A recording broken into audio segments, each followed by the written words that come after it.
Bernard de Montréal. Dialogue avec l'invisible. Chapitre 1. Les forces occultes et l'homme. Bernard demande. La pensée est manipulée au point où l'homme en serait bouleversé s'il en percevait l'étendue. L'homme ignore la nature des contrôles qu'exercent les forces occultes sur son moi et, conséquemment, il ne prendra conscience de son potentiel créatif que lorsqu'il aura maîtrisé sa conscience mentale. Expliquez-nous la nature de ces contrôles, ainsi que leur fonction et le besoin ou la manière de les éliminer. Réponse. L'être inconscient est contraint, par les lois de la pensée, à subir une volonté occulte qui chevauche la sienne, et de cette condition découle sa programmation. C'est uniquement sa conscience des plans occultes qui lui permettra de neutraliser cette surimposition de volonté. Tant que cette condition n'aura pas été rectifiée, l'homme ne pourra pas consolider sa volonté et il demeurera impuissant face aux forces occultes qui, constamment, s'opposent à sa volonté dans le but de forcer son ego à grandir en puissance et en lumière. L'homme doit apprendre à ne pas s'assujettir à ces forces, puisqu'il y perd toute notion de liberté. Tout contact avec les plans occultes crée une dissociation quelconque de l'ego en raison de son manque d'expérience dans la manière de traiter avec cette condition. Avec l'évolution, l'esprit de l'homme s'éclairera. L'humain sera plus conscient, plus fort, plus centré. Ceci exigera un renversement de sa perception psychologique face aux forces occultes avec lesquelles il entretiendra, dans l'avenir, un lien télépathique. Il assurera alors la prééminence de son être, et cette prise de conscience altérera sa manière de traiter avec sa vie et ses événements. Le recul de l'homme dans son enveloppe spirituelle a été tel qu'il demeure aujourd'hui sous l'impression que les forces de vie sont d'une intelligence supérieure à la sienne. Il lui faudra fracturer cette illusion pour intégrer les forces occultes du mental. Les contrôles exercés sur et contre la conscience humaine découlent de l'ignorance des lois de la vie dès l'enfance et de l'incompatibilité psychique qui existe entre les parents et leur progéniture.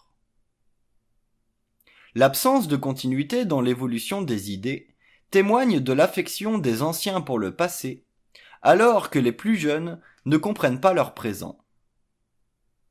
Afin que les contrôles imposés sur la conscience s'évanouissent, les parents conscients et leurs enfants devront s'unir pour que la science occulte se transmette aux progénitures.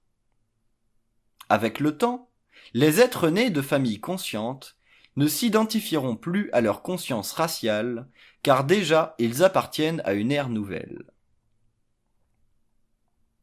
Bernard demande. Si l'on considère le rôle pernicieux qu'elle joue dans l'expérience du moi inconscient, les forces occultes sont-elles responsables de l'inconscience humaine? Réponse. Lorsque l'homme comprendra la nature expérimentale de sa conscience, il sera en mesure de percevoir le caractère unique de son statut mental. Sans cette compréhension, il demeure victime d'une conscience composée à la fois d'éléments étrangers et d'éléments personnels qui n'ont pas été intégrés et qui devront l'être au cours de son évolution. Les éléments étrangers devront être intégrés dans la mesure où il y aura accroissement de l'intelligence et développement d'un nouvel équilibre entre l'homme et les forces occultes. Nous appelons éléments étrangers ces forces ou pressions qui créent un déséquilibre dû à son incapacité à contrôler les éléments subtils des plans qui le dominent. L'homme comprendra la vie lorsqu'il sentira la mutation de son taux vibratoire et le déséquilibre qu'elle crée dans ses corps subtils. Il apprendra alors, au gré de sa transformation, à rééquilibrer ses énergies. Toute consciente intelligente rejette les éléments qui lui sont étrangers, car tant que ces derniers n'ont pas été intégrés, ils exercent une forme ou une autre de domination.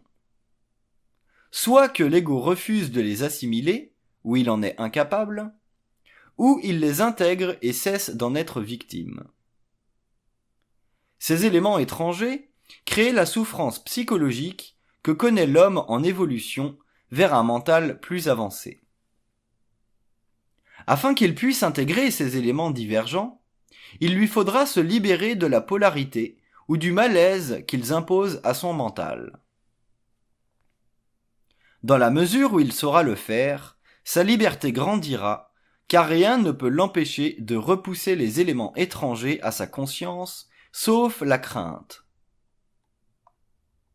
Bernard demande : les éléments étrangers sont des aspects de la pensée qui astralisent l'homme lorsqu'il n'en intègre pas l'émotion. Une fois intégrés, ces éléments se transforment en conscience libre. Discutez de ce point. Réponse. Lorsque l'ego souffre, vous devenez victime de l'opposition que créent dans votre mental les éléments étrangers. Ces éléments sont la cause de vos souffrances, car ils vous font reconnaître que les forces occultes sont actives et vous imposent des pensées et des états qui vont à l'encontre de votre paix. Il revient à l'homme d'identifier ce qui viole son esprit et de ne pas se laisser affecter. Ces éléments étrangers, n'étant que de temporaires inventions, qui éprouvent la résistance mentale de sa conscience et altèrent son taux vibratoire. Le taux vibratoire du mental ne peut être élevé sans qu'il y ait perturbation de la conscience, car toute nouvelle vibration crée une réverbération, d'où le malaise. Lorsque le catholique décide de ne plus confesser ses péchés à un mortel, il éprouve au tout début un malaise. La culpabilité s'installe, s'empare de lui. S'il intègre cet élément astral, il grandit et, éventuellement, cesse d'en souffrir. Dans le cas contraire, il demeure ignorant et en souffre toute sa vie. Cependant, il ne peut y avoir de croissance sans souffrance, et c'est pourquoi les éléments étrangers viennent éprouver l'intelligence de l'ego. Toute pensée dont l'élément émotif n'est pas intégré crée dans la conscience mentale un reflet subjectif qui vous associe à la conscience de la race. L'homme ne peut créer de pensée d'ordre mental tant qu'il ne s'est pas suffisamment individualisé, car la mémoire de la race fait partie de l'enveloppe de son esprit, donc des paramètres subjectifs qui le maintiennent dans une fausse sécurité. Bernard demande : est-ce possible que ces éléments étrangers ne nous affectent que lorsque nous subissons des contretemps ? Réponse. Lorsque vous vivez des contretemps, vous devenez vulnérable aux éléments étrangers car l'émotion vous envahit facilement. Le déséquilibre qui s'ensuit ouvre la porte aux pensées désagréables qui polluent votre conscience. Par ailleurs, ces éléments étrangers peuvent servir à renforcer votre moi, dans la mesure où vous ne vous laissez pas prendre au jeu. Ces éléments n'ont aucune logique en soi. Ils sont simplement des formes pensées qui jaillissent de votre mémoire par impulsion véhiculée à partir du plan mental. Si vous étiez suffisamment éveillé, c'est-à-dire bien en dehors de votre esprit ou ego, vous verriez à l'instant que les éléments étrangers sont dirigés vers votre conscience pour tester votre résistance à la crainte ou à l'inquiétude qui sont des formes subtiles de manipulation. Bernard demande : les forces occultes du mental œuvrent à l'insu de l'ego. Veuillez nous expliquer. Réponse. L'homme, sur le plan de la matière, est, par conséquent, incarné et muni de la faculté de penser. Il jouit donc de l'expression d'une présence stationnaire dans le monde. Mais à partir du moment où il prend conscience des autres plans en évolution parallèle avec lui, il réalise que sa nature se compose et se recompose au rythme de sa télépathie avec le plan mental. L'ego ne peut plus alors retenir ou s'opposer à la lumière nouvelle qui ouvre sa conscience à l'état mental de sa conscience. Il est forcé de devenir transparent car les forces occultes du mental viennent remplacer sa conscience égocentrique par une conscience plus vaste, plus sensible aux modifications du taux vibratoire. Par la suite, l'homme ne peut plus vivre sa conscience comme dans le passé, car les forces qui l'habitaient à son insu sont devenues partenaires au développement de sa conscience. Il est donc en voie de devenir unifié, c'est-à-dire d'intégrer sa conscience. Bernard demande : les forces occultes du mental sont-elles réellement intelligentes ? Réponse : elles le sont car elles composent avec l'ego pour introduire de la clarté dans la conscience humaine. Si ces forces n'étaient pas intelligentes, l'homme ne pourrait le devenir, car leur support serait axé sur la destruction et non sur la construction, l'inconscience et non la conscience. Le meilleur juge sera l'homme lui-même lorsqu'il aura intégré son être.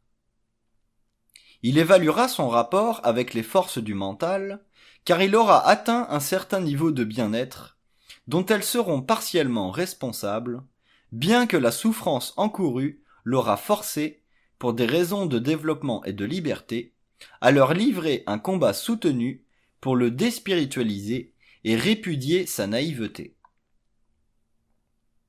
L'intelligence de l'homme doit cependant primer, car, tant qu'il n'aura pas pleine maîtrise de sa conscience, les forces occultes exerceront une domination accrue dans sa vie. Il y va de sa conscience et non pas de leur présence. Toute notion différente de celle-ci impliquerait un trait de spiritualité qui devra, avec le temps, s'estomper du tableau de la conscience humaine. Nous aimons l'homme pour des raisons très différentes de l'amour qu'il peut nous porter. Il doit se suffire à lui-même et non chercher à nous plaire. Nous faisons partie d'un autre temps, d'un autre univers. Bernard demande : l'homme devra redéfinir le mal et y inclure toutes les formes de domination sur sa conscience.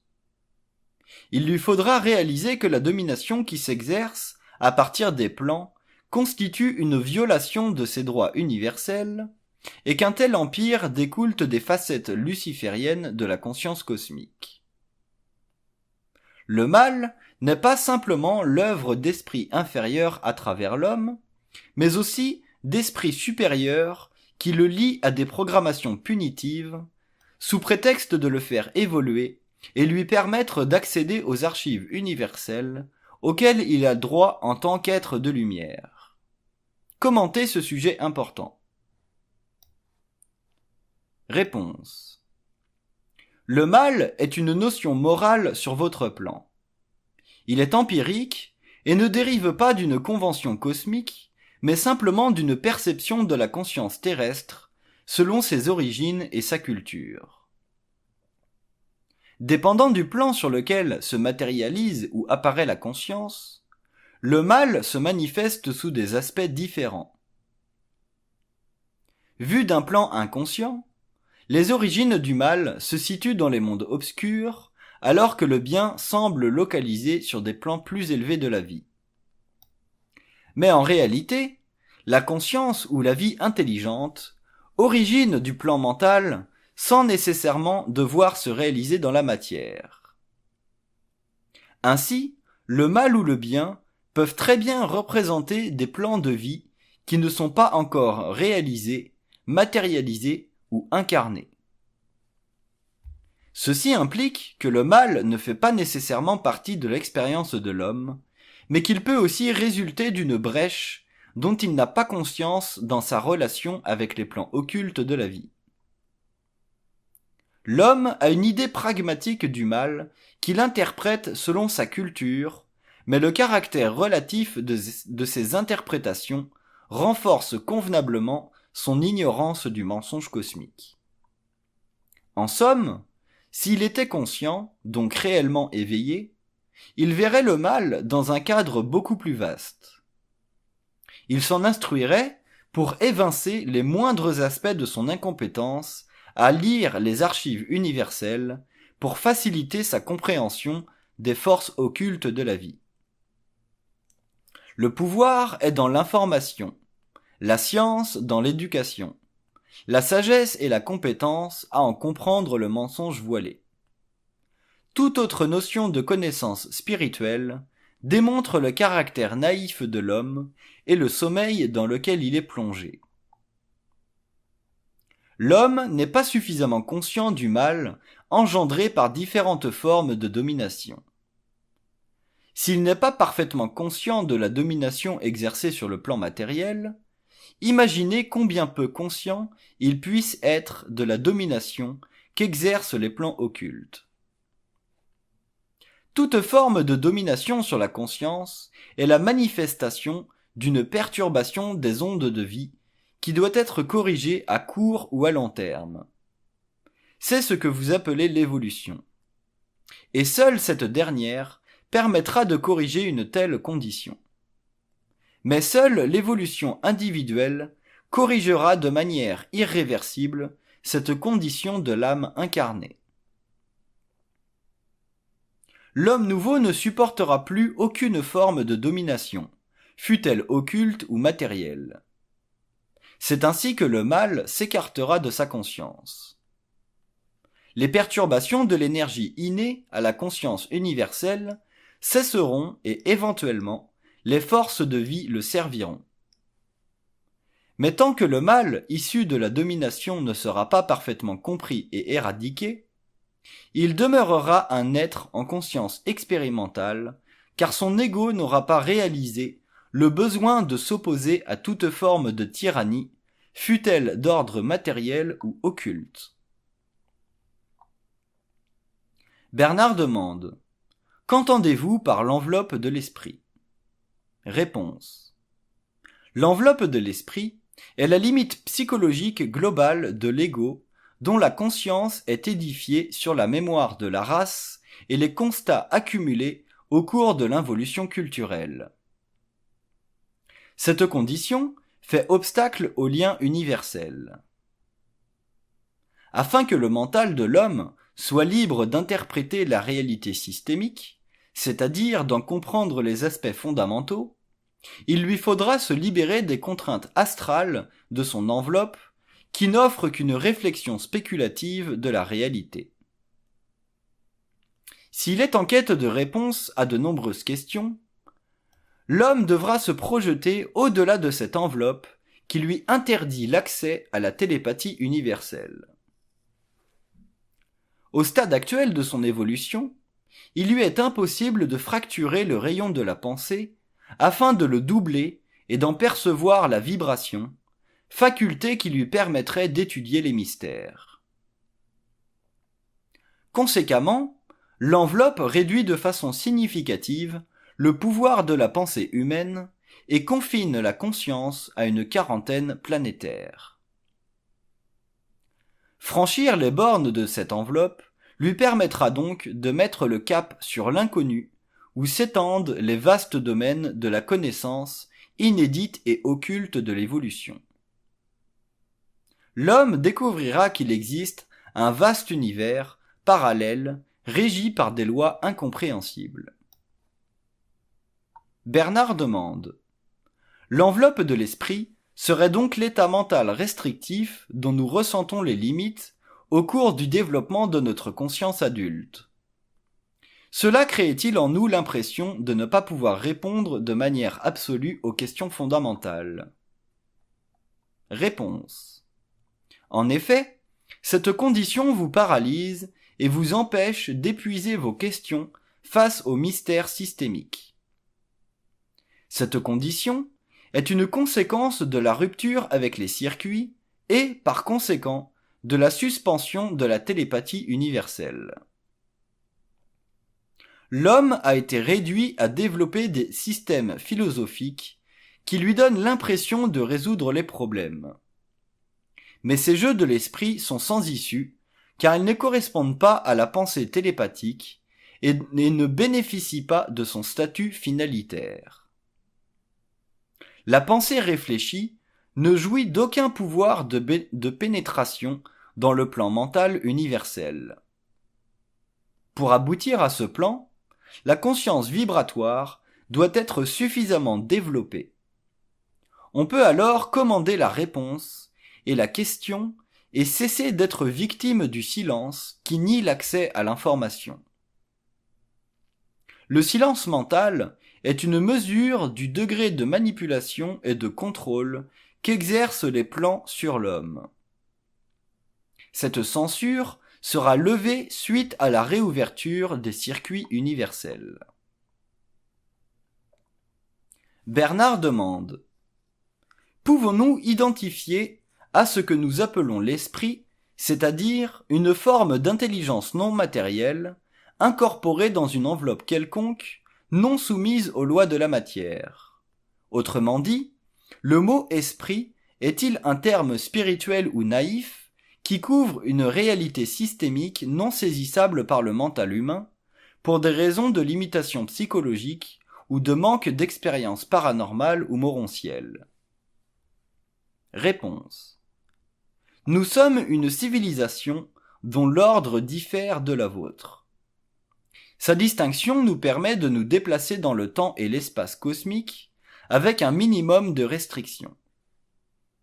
Nous appartenons à des races dont les corps d'une densité différente de la vôtre ne sont pas assujettis aux lois de la mort.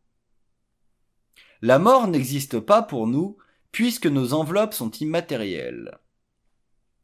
Le fait que vous nous traitiez comme de l'esprit ou des esprits interfère avec votre développement mental, car cette notion vous induit à nous décerner des pouvoirs de domination sur vous, qui ne sont en fait que temporaires, car l'homme étant cosmique, il peut altérer et élever son taux vibratoire, unifier sa conscience et ne pas être dominé. Nous appartenons à des mondes dont l'exercice fondamental est la création de la pensée. Elle est pour nous un travail de lumière, alors que pour vous, elle vous permet de vous identifier à un état d'éveil qui favorise le développement d'une conscience personnelle. Mais cette énergie vient de nos mondes et nous sommes à la source de son mouvement qui se termine sur les plans inférieurs de la réalité cosmique. La manipulation de la pensée devient la manipulation du penseur ou du récepteur. Vous devrez un jour comprendre ceci, car il y va de votre liberté et de votre retour au monde de la lumière. Plus l'homme évoluera, plus la pensée se modifiera chez lui, et plus il s'élèvera vers une conscience télépathique avec les plans universels. Les religions ont, par ignorance, spiritualisé les mondes parallèles. Avec le développement de la conscience au cours des siècles à venir, la perception changera et la conscience de l'homme prendra une ampleur inconnue depuis le début des incarnations. Bernard demande: quelle différence y a-t-il entre vous et ce que nous appelons des extraterrestres? Réponse: les extraterrestres sont des humanoïdes dotés de corps matériels tels que les vôtres. Ils sont tissés de matière dont la vitalité ne dépend d'aucune nourriture animale. Ils peuvent se nourrir à même l'énergie dont ils sont composés. Ils ont de plus la capacité de tirer de l'environnement les forces vitales nécessaires à leur survie physique. Sommes-nous des extraterrestres, des humanoïdes dans le sens que vous lui accordez? La réponse en est une de relativité. Nous sommes sur des plans qui défient votre imagination. Nous ne pouvons souscrire à la définition d'une humanité matérielle.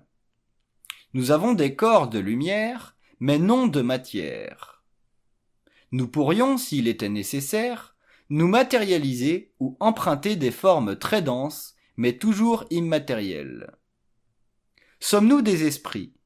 Vous devriez réserver le mot esprit pour définir des âmes qui ont laissé le plan matériel pour poursuivre leur évolution en forme astrale pendant une certaine période, avant de retourner dans un corps physique pour y parachever leur évolution terrestre.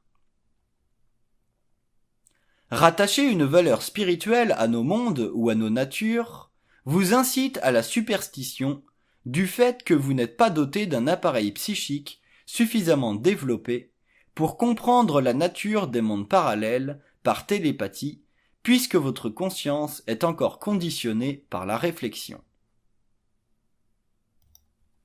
Bernard demande: vous ne vous décrivez pas comme étant des humanoïdes et refusez de vous identifier au monde des esprits en évolution sur le plan astral. Ce qui nous amène à déduire que vous vous donnez un statut particulier, se situant au-delà de l'astral et de la matière. En fin de compte, qui êtes-vous? Réponse: nous sommes des êtres systémiques qui évoluent sur le plan mental de la conscience universelle. Nous sommes le plan mental. Ce plan est un univers en soi, et ses composantes nous permettent de nous déplacer dans le cosmos sur toutes les échelles de la lumière. Nous ne sommes pas limités par nos corps, car nous sommes libres de la gravité. Remarquez que le plan mental est un des plus anciens de l'univers local. C'est sur ce plan que fut conçu l'homme. C'est aussi sur ces plans que les mondes convergent dans une unité cosmique. À partir de nos mondes, tout se divise et s'éloigne afin de créer ce que vous appelez l'univers et ses conditions. Bernard demande: donnez-nous un ordre de mesure de votre réalité systémique mentale. Réponse: nous avons la capacité d'intercepter votre conscience à tout moment, car la lumière avec laquelle nous travaillons et évoluons est la même que celle avec laquelle vous pensez. Notre monde est en mouvement dans votre conscience à travers la communication. Cela nous permet d'organiser votre monde à partir d'une autre, qui est un monde de pensée, un monde mental. Bernard demande: qu'est-ce que la pensée? Réponse: la pensée est un réflexe lumière qui part de notre monde et se manifeste dans votre conscience à travers le plan mental. Vous accédez au plan mental par le biais de la pensée, mais non par le biais de la forme. Si vous accédiez au monde mental par le biais de la forme, vous auriez une mesure de notre civilisation et de ses mondes.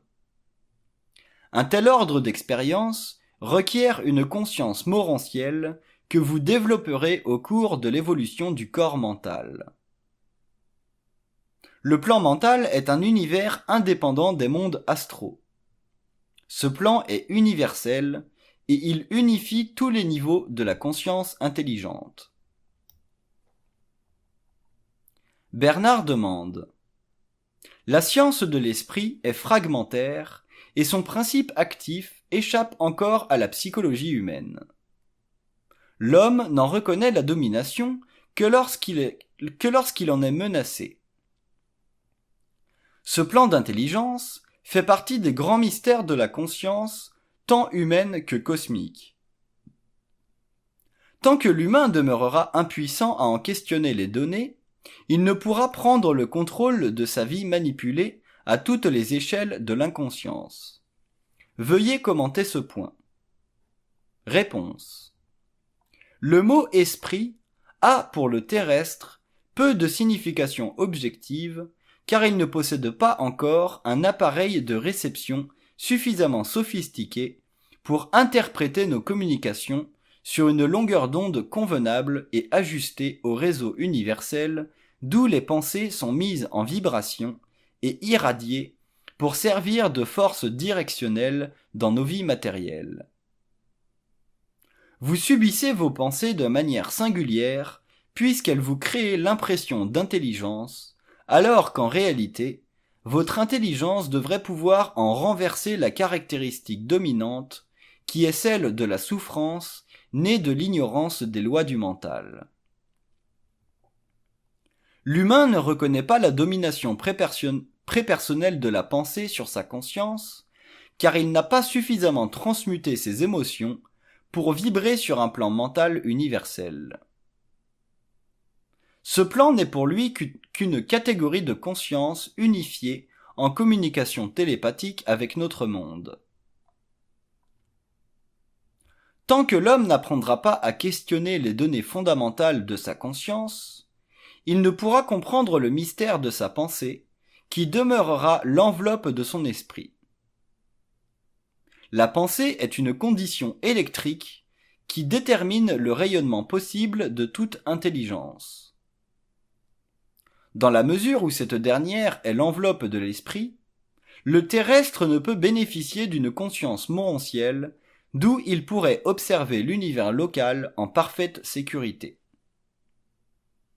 L'enveloppe de l'esprit est une restriction psychologique, psychique et spirituelle qui bloque la communication télépathique avec nous et empêche les forces de l'âme d'exploiter au maximum la vibration du mental dont toute liberté réelle dépend.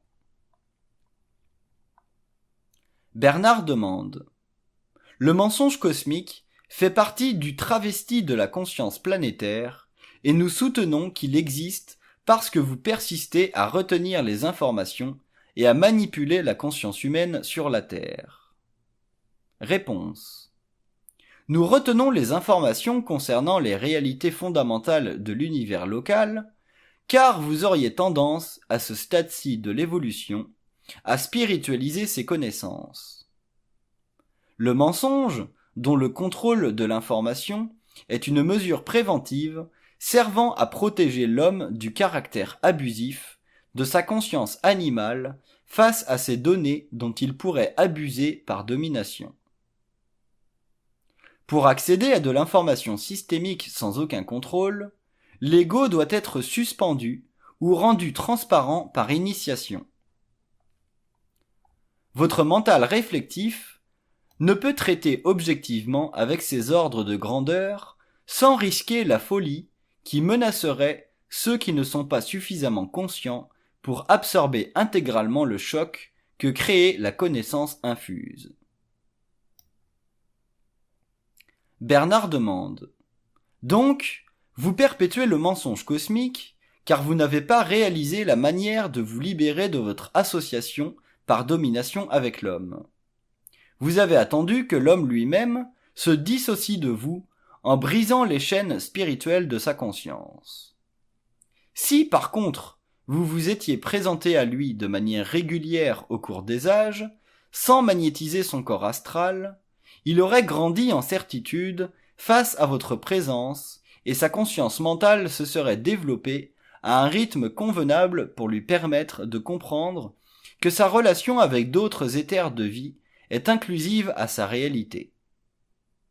Sa conscience n'aurait alors pas été fragmentée et assujettie à la force dominatrice des religions et des superstitions que vous avez mises à profit pour enregistrer sur vos plans des archétypes vivants de pensée qui servent encore aujourd'hui à dynamiser vos circuits et introduire dans vos atmosphères les sons de basse fréquence qui vous permettent instantanément de reconnaître le degré de souffrance chez toute conscience incarnée.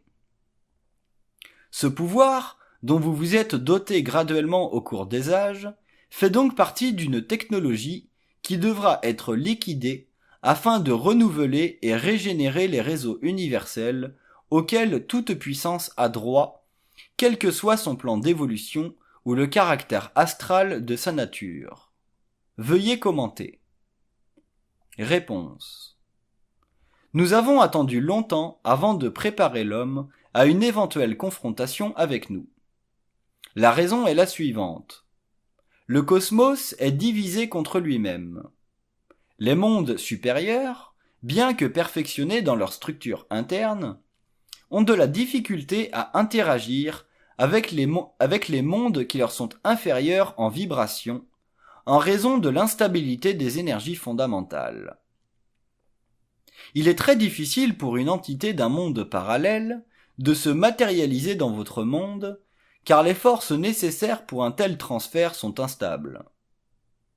À l'âge du Verseau, l'homme pourra enfin nous confronter et manifester son indépendance d'esprit, parce qu'il sera projeté sur une nouvelle courbe d'évolution par des envoyés qui comprennent parfaitement la nature de l'intelligence et du mensonge dans le développement des anciens systèmes de vie. Toute évolution requiert des changements fondamentaux, et nous sommes dans l'obligation maintenant de travailler avec le mortel et sa lumière, parce que sans elle, nous perdrons contact avec notre propre essence. Ceci est un grave problème pour nous, et nous avons déjà atteint nos limites. Nous devons décélérer dans notre évolution, afin de permettre que l'homme évolue et apprenne la science de l'énergie. Le concept de l'esprit doit être radié de la conscience humaine, et toute notion de divinité exclue de son mental. Un tel travail requérera une transformation profonde de sa conscience. Cela se réalisera sur une base individuelle, car la conscience universelle exclut tout rapport de force avec les conditions involutives des civilisations matérielles. Bernard demande: comment expliquer qu'une confrontation entre le mortel en fusion et vos plans a été nécessaire, voire inévitable, pour accélérer et faciliter la descente de l'information concernant la réalité des plans? Réponse: dans le passé, nous communiquions l'information à travers les circuits astraux et nous pouvions retarder l'échéance du lien télépathique avec l'homme. Maintenant, nous pouvons, sans risque, informer l'humain, puisqu'il peut intervenir dans la mise en vibration de l'information. Ceci était impossible dans le passé, vu la nature astrale des initiations et le caractère spirituel des initiés. L'initié du Verseau a établi que les forces occultes du mental pouvaient être testées et que le feu de la conscience en fusion devait être introduit sur le plan mental. Cette condition était suffisante pour égaliser les rapports de force entre l'énergie de l'âme humaine et le rayon utilisé par le double universel dans l'allocation du savoir qui revient intégralement à l'homme nouveau. Les forces occultes systémiques n'auront jamais plus, au cours du prochain cycle, l'ascendance qu'elles ont exercée sur l'homme. Bernard demande: le contrôle draconien de l'information, auquel est sujet tout terrestre, est la fondation de votre pouvoir sur la conscience humaine, de sorte que toute communication exercée entre votre plan et le nôtre est sujette à vos lois. Ceci est une aberration fondamentale des lois cosmiques. Les circuits universels ont été créés et développés avec l'intention d'universaliser l'information afin d'en éliminer le contrôle par des races qui chercheraient à restreindre les déplacements morontiels de races dites inférieures. Ceci implique que la vie systémique aujourd'hui demeure une enclave à l'intérieur de laquelle une certaine hégémonie existe et où on contrôle les âmes. Ces âmes servent de cadran systémique pour les mondes supérieurs qui ne vivent que d'énergie pure, c'est-à-dire de pensée. Vous n'êtes donc en réalité que des formes très avancées de vampires qui utilisent la pensée combustible pour vous propulser à l'infini dans vos propres domaines et à l'intérieur de vos systèmes. Tant que l'homme pense au lieu de communiquer, son énergie mentale ne sert que de carburant pour vos besoins d'énergie. Veuillez élaborer. Réponse: nous utilisons la pensée réfléchie ou subjective pour effectivement nous propulser dans nos mondes, car nous n'avons pas de corps matériel.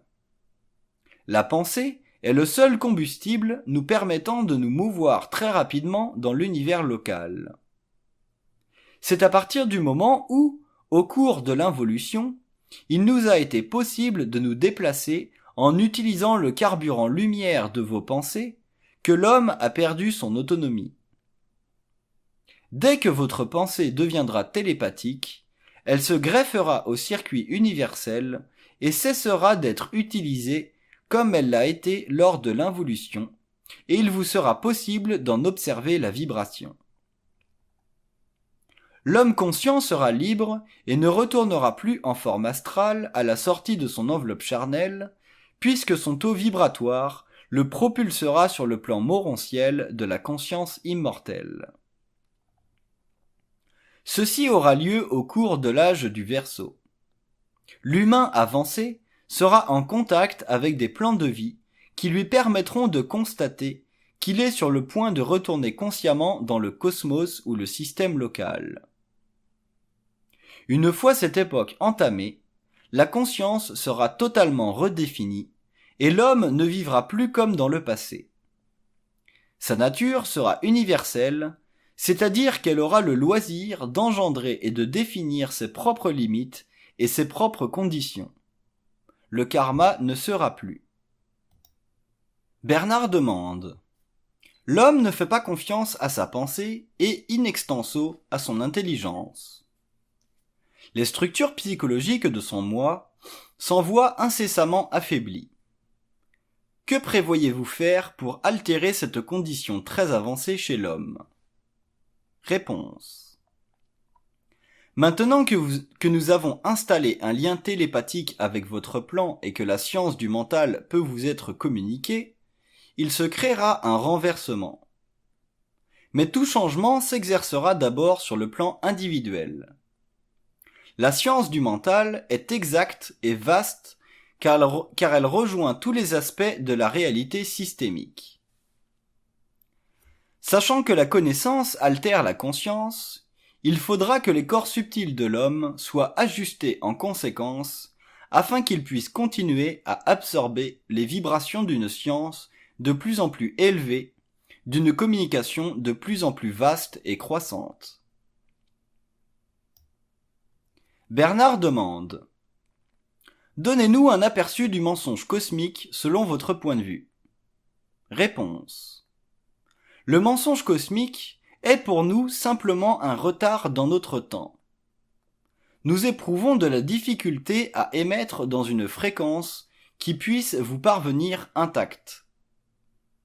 À cause de ceci, la perte d'énergie que vous subissez équivaut à ce que vous appelez le mensonge. En réalité, notre science n'est pas parfaite et vous en êtes les victimes. Suite à la diffusion d'une science du moi fondée sur une communication directe avec le plan mental, vous apprendrez à vous affranchir des conditions qui ont fait de vos vies une suite d'expériences aveugles. Nous compenserons en vous faisant comprendre que la pensée est issue à sa source de nos plans. À partir du moment où l'homme sera saisi de la subtilité de cette réalité, il commencera à se libérer des effets secondaires de la pensée et il passera à un niveau de conscience avancé où il cessera d'être victime de nos conditions. C'est ce que vous nommez l'évolution. Bernard demande: notre expérience nous démontre que l'homme doit haïr tout ce qui est occulte afin de consolider ses forces émotives et centrer son mental. Cette haine, que tout nouvel initié du Verseau devra développer face à l'invisible, ne lui sera apparente que lorsqu'il aura pris conscience de la manipulation de son mental par les plans. Cela implique que l'homme sera forcé de détruire la base psychologique de sa spiritualité avant de passer à une autre étape de l'évolution. Cette condition lui permettra d'être sur un même pied d'égalité que vous et de s'opposer avec force, advenant des conditions de vie qui iraient à l'encontre de ses besoins. Réponse. L'homme a beaucoup plus de pouvoir qu'il ne le réalise. Pour y accéder, il lui faudra néanmoins altérer son mode de pensée, car c'est là qu'il devient prisonnier de structures mentales inférieures qui empoisonnent son existence. Haïr les forces occultes est une technique de déspiritualisation efficace est inévitable car elle force l'homme à vaincre ses émotions spirituelles face à tout ce qui lui semble supérieur. En réalité, il n'y a rien au-dessus de lui s'il apprend à ne rien y placer. Mais ceci requiert une nouvelle façon de vivre sa conscience ou de penser. L'initiation au mental a démontré que nous pouvons y être confrontés, et la force mentale du nouvel initié est le résultat de cette lutte. L'homme devra suivre le même processus pour libérer les forces de son mental individualisé. Durant l'involution de l'humanité, il aurait été impossible pour lui de nous contester car nous l'avions programmé en fonction de la crainte. La crainte a servi de garde-fou jusqu'à ce que son corps mental soit suffisamment développé. Bernard demande : l'homme a de la difficulté à vous affronter en raison de sa crainte de la folie ou de l'illusion de damnation qui le paralyse lorsqu'il s'attaque aux forces invisibles. En réalité, la folie est simplement due à la limite de la conscience de son moi qui n'est pas intégrée. Lorsqu'il réalisera que vous n'êtes ni supérieur ni inférieur à lui sur le plan de l'essence, et que toute conscience est infinie en soi et ne peut être indéfiniment subordonnée, il vous confrontera sur le plan mental. Conséquemment, sa pensée s'ajustera et deviendra un outil sophistiqué de communication. Le concept de confrontation est nouveau pour une humanité qui a été une race d'esclaves pendant des millénaires de quarantaine. Pouvez-vous élaborer ? Réponse. La folie est le résultat d'une trop grande accumulation d'énergie négative dans le mental. Elle permet à des entités de bas niveau de s'introduire dans la conscience humaine et de l'utiliser à des fins qui ne justifient pas la manœuvre. C'est une totale ingérence. Si l'homme était conscient des lois de la pensée, la folie serait impossible car le taux vibratoire de sa conscience mentale lui offrirait une protection intégrale. Remarquez que la folie est toujours accompagnée de la présence d'un foyer de crainte. En nous confrontant, l'homme mettra fin à ses craintes du fait que sa sécurité psychologique sera entre ses mains au lieu de dépendre de systèmes de pensée ou de valeurs qui ne font pas partie de sa réalité. L'homme avancé individualisera sa conscience au plus haut degré. Bernard demande : vous utilisez la pensée pour engendrer des mouvements dans l'expérience humaine qui, au fil du temps, deviennent des points de souffrance. Nous pouvons accepter jusqu'à un certain point que certains détails de l'avenir nous soient voilés, compte tenu que le mortel ne possède pas la force intérieure nécessaire pour faire face à l'expérience tant qu'il n'y est pas plongé. Par contre, nous nous élevons contre la stratégie de manipulation que vous exercez systématiquement sous le couvert d'une programmation. L'être conscient sera particulièrement instruit dans la science du mental. Il se débarrassera des cancres de l'involution qui paralysent la conscience personnelle par des pensées soufflées, totalement absentes d'intelligence et, par conséquent, de pouvoir décisionnel réel et effectif qui protégerait l'homme contre les abus de la programmation. Veuillez poursuivre. Réponse. Notre relation avec l'homme en est effectivement une de domination. Nous n'avons pas de choix car la densité de votre corps animal s'oppose à une pénétration de nos énergies dans des modes convenables et sûrs. À cause de cette condition, l'homme demeure en tutelle. Par contre, nous savons que l'avenir réserve à l'humanité un grand cycle de vie animé à un autre niveau. Ceci est déjà annoncé par l'incarnation d'un initié du Verseau. Vous devez réapprendre à vivre vos vies en fonction de principes de base développés et codifiés dans une sorte d'instruction nouvelle et révolutionnaire. Vous devrez mettre un terme à vos anciennes manières de penser. Vous devrez le faire à partir de vous-même. Nous ne pouvons le faire pour vous. Bernard demande. Nous soutenons que tout contact inconscient avec le plan astral ou mental endosse une forme de mensonge à l'échelle cosmique, et ce, quelles que soient les explications offertes. Cette réalité fondamentale est à la source du rapport hiérarchisé, donc spiritualisé, entre les races dites avancées et d'autres dites inférieures. Voilà le principe moteur de la conscience expérimentale humaine. Cela dit, le retour à la conscience universelle s'effectuera lorsque l'homme deviendra libre de vous sur le plan mental. Il pensera à partir de lui-même, et son amour naïf pour une divinité ou les plans s'éteindra de manière radicale. Confirmez et développez cette position. Réponse. Votre lumière vous permet d'établir ceci. Une fois que cette condition aura été édifiée dans la conscience du Verseau, la science de la vie sera instantanée. L'homme n'aura plus à chercher de réponse ou système de pensée. Tout convergera vers lui. Il sentira le centre unique de sa conscience.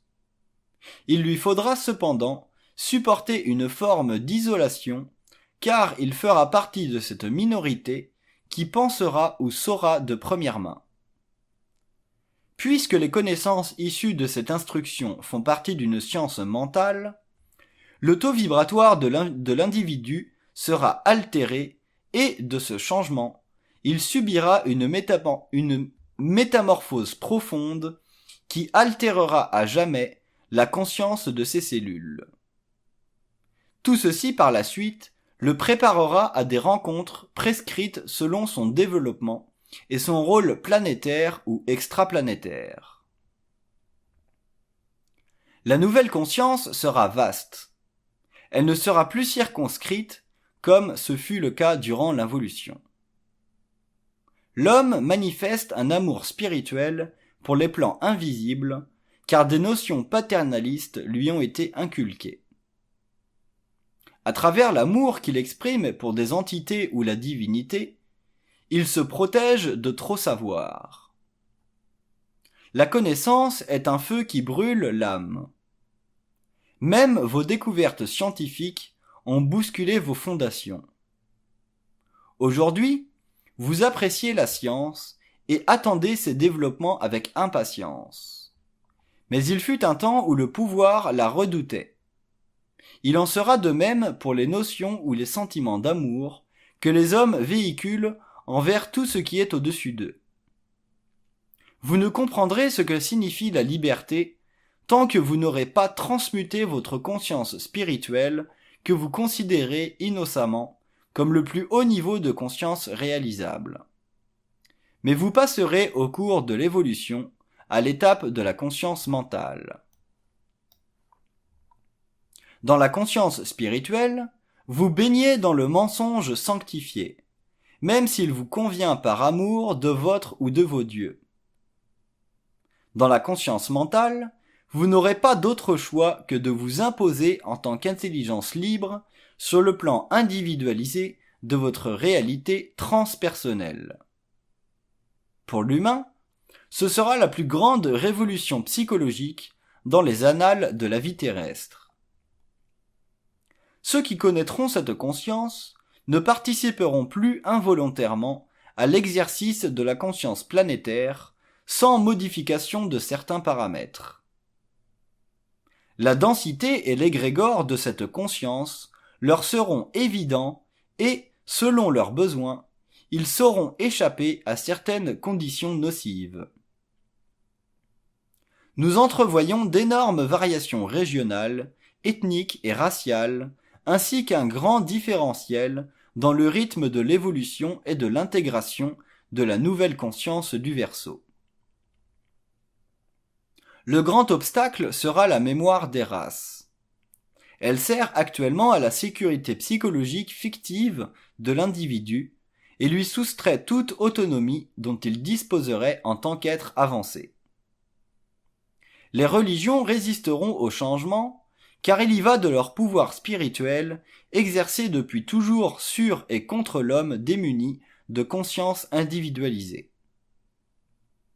Les religions cultiveront la crainte de la damnation pour empêcher que la lumière descende sur la terre.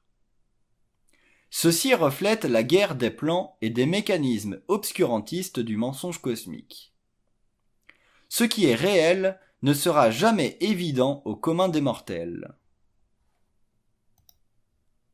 Bernard demande: le pouvoir spirituel déforme l'esprit et le manipule astralement pour perpétuer le mensonge.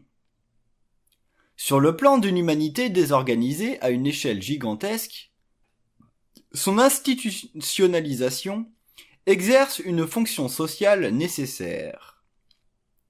Mais si nous observons son action et ses conséquences d'un point de vue universel, conscient, intelligent et individuel, ce pouvoir spirituel représente une totale domination de l'esprit. Il est une violation fondamentale des lois intelligentes de la vie. L'ignorance crasse, soutenue très souvent par la sophistique, perpétue sa présence chez les masses, mais réussit de moins en moins à pénétrer les consciences plus averties. Veuillez commenter. Réponse. Vos peuples ont encore besoin de religion, surtout dans les régions moins favorisées. Par contre, ce n'est pas sur le plan collectif que la correction se fera, car une religion dans le sens actuel du terme peut facilement être remplacée par une autre plus profane. Observez la mégalomanie des activités sportives dans certains pays. Le sport dans ces régions du globe est devenu une sorte de religion. L'élimination radicale de ce que vous nommez la religion se concrétisera sur le plan individuel. La religion perpétue le mensonge cosmique, car elle doit sa vitalité à l'impression qu'elle crée dans l'esprit et non à la puissance et à la réalité de la science des mondes. Toute religion fait partie de l'involution de l'humanité, et avec le temps, elles disparaîtront sous le choc de l'évolution et des systèmes de pensée et d'information. Les religions ont toujours dominé et imposé leurs croyances. Croire est une aberration mentale, car cela prédispose à se soumettre à une forme d'intelligence qui subordonne. Ceci est anti-intelligence et totalement involutif. Certaines dominations occultes utilisent la faiblesse de ce maillon pour imposer la suprématie du pouvoir collectif sur l'individu. Mais il est difficile de ne pas croire en quelque chose lorsque vous n'avez pas encore développé vos propres organes de perception. Ce n'est forcément qu'à la suite d'une telle croissance que certains principes vous apparaîtront en toute évidence. Bernard demande: que signifie le terme péché originel des livres saints? Réponse. Le péché originel réfère à une condition reculée dans le temps de l'humanité où il nous a été nécessaire d'intervenir dans l'évolution de l'espèce humaine pour empêcher certaines races supérieures d'interférer dans le processus de sélection naturelle des races primitives. Des étrangers voulurent contrecarrer l'évolution naturelle de l'humanité en octroyant à certains types d'hommes des facultés supranaturelles qui auraient favorisé la suspension de certaines lois naturelles. Ceci s'avérait dangereux car les formes primitives ne disposaient d'aucun moyen qui leur aurait permis d'éviter le déséquilibre causé par les forces transposées, de sorte qu'ils risquaient, par simple volonté, de détruire leur environnement. Les étrangers formaient un groupe à la recherche d'une base de sélection humanoïde. Ils cherchaient à transmettre à la vieille humanité une programmation différente de celle développée par sélection naturelle, afin d'accélérer son développement pour, éventuellement, dans un avenir quelconque, en faire un repêchage en ramener des unités sur leur planète et s'en servir comme esclaves pour remplacer des populations en voie de décimation. Le péché originel réfère à une époque où l'homme s'opposa à la volonté de ses étrangers pour reprendre en main les conditions de son évolution naturelle.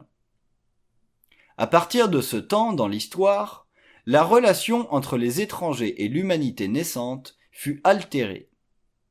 Par la suite, l'homme ne put jamais revivre un contact aussi étroit avec des êtres venus d'ailleurs.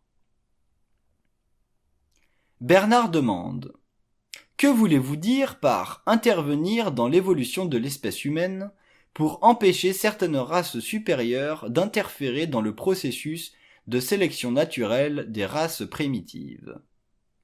Réponse. Nous voulons signifier que des êtres que nous appelons pour des raisons de convenance les seigneurs du désert apparurent sur la terre dans leurs vaisseaux et interdirent aux étrangers de poursuivre leurs activités. Une guerre s'ensuivit. Elle se poursuit encore aujourd'hui, de sorte que l'humanité demeure toujours sujette à certaines expériences scientifiques qui risquent de mettre en danger certains individus. Bernard demande : faites-vous référence à l'expulsion du jardin? Réponse.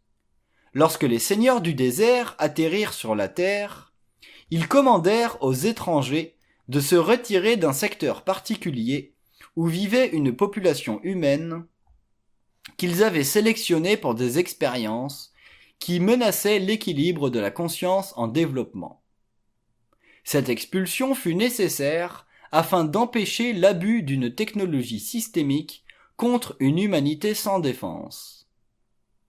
Mais les conséquences de cette expulsion réverbèrent encore aujourd'hui sur les plans, car la conscience universelle n'est pas parfaitement répandue dans l'univers local.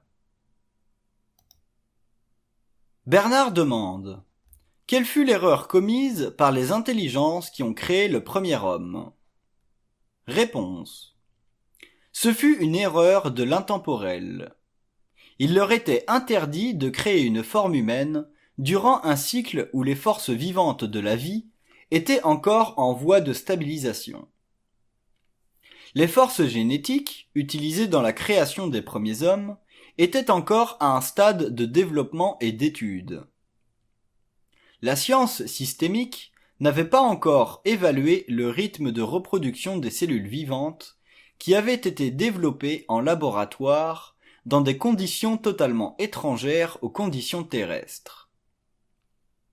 Dès que ces cellules devenaient actives dans une atmosphère terrestre, elles se divisaient à un rythme qui ne convenait plus au plein développement normal de l'être, du fait que trop de plasma vital était nécessaire pour les nourrir.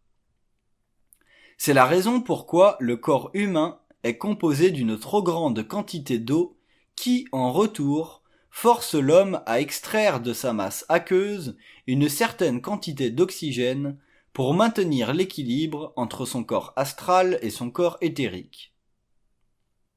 Cette condition écourte sa vie et le force à constamment compenser psychiquement pour une vie qui, vue de notre réalité systémique, est de trop courte durée.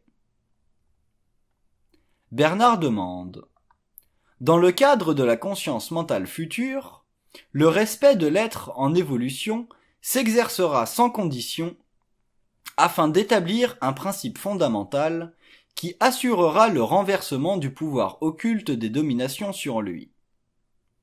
Tant que l'homme n'aura pas fortifié et cristallisé en lui ce principe, il sera susceptible d'être influencé par les mémoires de la race qui contribuèrent historiquement à l'esclavage de l'espèce depuis les premiers types humanoïdes créés par les pères de la race. Quelle opinion voulez-vous émettre sur ce point? Réponse. Le respect, selon le sens que vous lui accordez, est une nouvelle manière d'interpréter les relations entre l'homme et les pères de la race. Le respect de l'être tel que vous l'entendez sera une des pierres angulaires de la nouvelle conscience, et les hommes qui ne répondront pas à ce principe seront niés de toute forme de télépathie verticale avec nous, car nous ne pouvons communiquer avec des êtres qui collaborent, de près ou de loin, avec des intelligences qui, par le passé, furent responsables de la rupture des circuits universels. Le respect de l'être dans son sens capital forcera l'homme à éteindre en lui les forces de domination qu'il projette par le biais de sa conscience astrale. Il ne faut pas perdre de vue que la domination a été à l'origine des conditions qui, par la suite, ont fait de l'humanité une race en quarantaine, dépourvue de tout moyen d'intervention dans le développement de sa conscience systémique, suite à l'abolition de la télépathie avec nos circuits. Bernard demande: le respect est donc, dans son sens intégral et occulte, l'abolition des mémoires karmiques dont l'homme est victime. Êtes-vous d'accord? Réponse: le respect invite à l'abolition de toute forme d'autorité par domination sur la conscience humaine. Il sera une condition fondamentale de l'évolution de la conscience au cours des siècles à venir. Il libérera l'homme de l'homme, mais aussi des hiérarchies qui l'ont dominé et lui ont imposé le silence mental que vous appelez la pensée réfléchie. Tant qu'il ne passera pas à l'étape d'une conscience mentale télépathique, il demeurera victime des mémoires karmiques qui le lient à la conscience de la race par l'entremise d'expériences irréconciliables avec la vie morantielle. Les mémoires karmiques dont est victime l'humain sont résiduelles et découlent de la domination des forces qui contrôlent les territoires occultes de la vie astrale, pour amplifier dans la conscience planétaire un grand sens de moi, un grand sens de solitude du moi personnel. Ce dernier ne peut se réconcilier à l'intégralité de sa lumière, avec laquelle il ne participe que partiellement et bien inconsciemment en tant que mortel. Le respect dans le sens occulte du terme mènera à l'abolition de toute forme de domination sur la conscience en évolution, qu'elle soit humaine ou hiérarchique. Bernard demande: les archives de l'humanité confirment que la relation entre l'homme et les plans spirituels a été et demeure un échec qui ne fut jamais dévoilé. Pouvez-vous admettre que la relation entre l'homme et les ordres systémiques nécessitera un jour une correction? Réponse: bien qu'une telle information n'eût été accessible ou compréhensible qu'à des êtres éveillés et conscients du lien universel, la libération de cette information aurait en effet élevé l'esprit philosophique de l'homme au lieu de le maintenir dans les griffes du pouvoir spirituel des religions qui édifièrent une divinité suprême, inexistante dans la forme telle que projetée par un esprit humain à la merci des forces astrales de la Terre, donc impuissant. Sans contact et conscience télépathique avec les circuits universels, le terrestre ne peut vérifier les fondations de la métaphysique. Il ne peut traiter de manière égale avec les êtres qui évoluent au-delà de la matière, puisqu'il ne réalise pas que ces entités ne peuvent remettre en question ou repousser l'intelligence créatrice de la conscience morantielle humaine. En effet, l'évolution de l'homme sur le globe terrestre est un échec partiel car les lois de domination ont été abrogées très tard et même trop tard dans le temps. Nous avons trop longtemps attendu avant de créer les conditions nécessaires à l'avortement de la domination sur la Terre. Nous n'avions pas suffisamment d'expérience avec la nature de l'âme humaine. Nous avions cru qu'elle pouvait corriger d'elle-même ses tendances astrales. Ce fut une erreur. Une correction sera nécessaire. Elle nécessitera l'ouverture d'un nouveau canal de communication entre l'homme et le plan mental, afin de l'inviter à reconnaître sa relation intime avec nous. Tant qu'il ne sera pas saisi de cette réalité, une certaine lumière lui fera défaut. Il ne pourra pas prendre pleine conscience de la domination et de ses conséquences réprouvées qui sont à l'origine de la souffrance humaine.